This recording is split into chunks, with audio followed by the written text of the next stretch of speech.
Hi guys, and welcome to the TruGolf Academy. You've joined me, Jon Watts, and today I'm out at Drayton Park Golf Club on the 16th tee.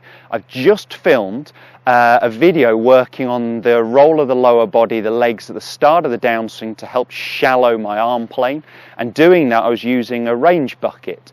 I'll put the link to it in this video as well, please check that one out.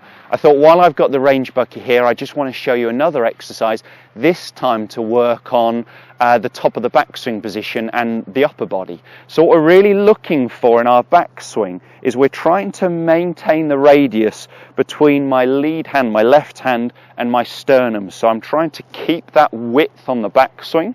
Now that doesn't mean I'm trying to reduce any wrist cock. We want to try and create, if possible, that 90-degree angle between my club shaft and my lead arm on the backswing, but I'm not allowing my arms to move closer towards my body.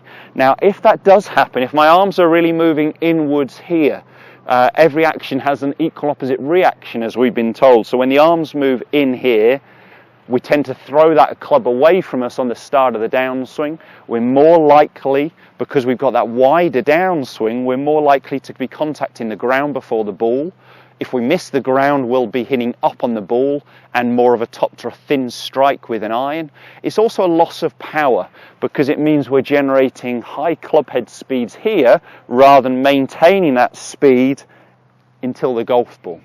So we want to maintain that width on the backswing, although we are allowing our wrist still to cock, and we're trying to get our trail elbow, so for me as a right-handed golfer, my right elbow to be pointing downwards. Now those with a very lots of flexibility in their right rotator cuff, their shoulder blade, will be able to, in golf posture, actually get their arm to straight vertical here. Very, very difficult, but it depends on this flexibility. I, like most of you, can't quite get that, so it's closer to matching my spine angle, which is fine. But anyone who gets their right elbow out in this position, we're going to get a lot of problems. We're likely to get the club cross line, so pointing to the right of the target, and we'll really struggle with directional problems from there because we've got to reroute the club and involve a lot of hands and arms to try and square the club face, and it can just cause a real separation between what the upper body and the lower body are doing, has an effect on timing, swing length, all sorts of things. So what we're really looking for, as I said, is to maintain that width on the backswing with our lead arm and try and get our right elbow pointing downwards. Okay, so how are we going to do that with the range bucket? Nice and simple. It's just between your forearms.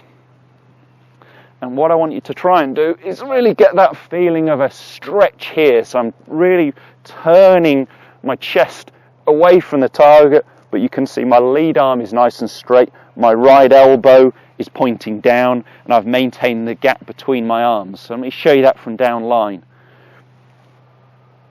And we can start to work on the start of the downswing with that as well.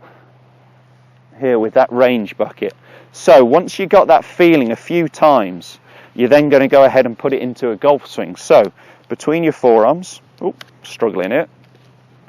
Right, between my forearms, there we go. Width on the backswing. Maintain that on the start of the downswing. And again, let me do one more. Width on the backswing, there. That's the feeling I want to try and create.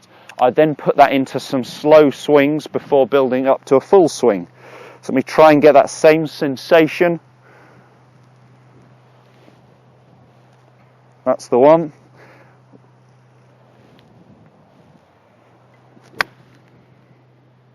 So putting it into some small swings first on the driving range after using the bucket.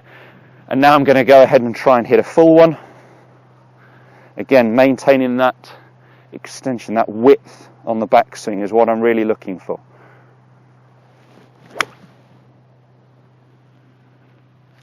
I'm really happy with that strike.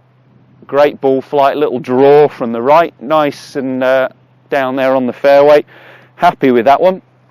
But it's a great exercise to take out onto the golf course once you've tried it on the driving range. You simply use that range bucket, get that feeling. A great exercise if you're someone who overswings, someone who gets a chicken wing, really struggles with that connection between the body and the hands and arms.